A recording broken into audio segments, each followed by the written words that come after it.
Okay, well, growing up in Brentwood, I grew up in Brentwood in the 50s and 60s, basically, and I've lived here all my life. I'll tell you, it's 72 years ago.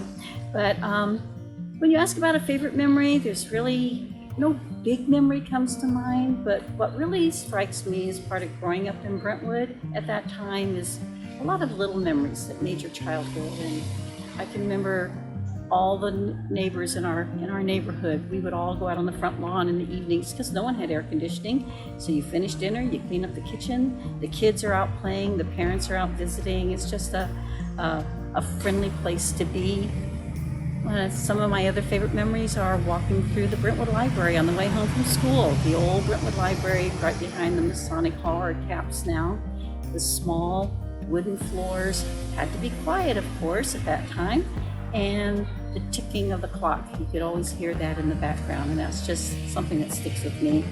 Of course, there's always my good friend Judy, who lived in the country. She loved coming into town where I lived because we could roller skate because we had sidewalks, and I loved going to her house because we could ride horses out in the country. So there's always those special friendships.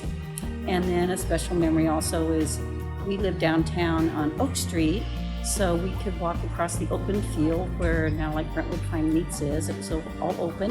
And my mom would send me down to Ken's Bad Boy Market right there on Oak Street. And it was a grocery store, but he had a meat market. And he always cut the meat you wanted, wrapped it in that special paper. But because I was small, there was always a little a step right next to the counter. So I had to stand on the step in order to reach the counter. But when he totaled up how much you owed him, he used an abacus, and that always intrigued me. So it was just a special little something that was different. So there are so many good memories sitting in the hallways at Brentwood School playing jacks, and just simple memories and good times, good friends, and a lot of good neighbors.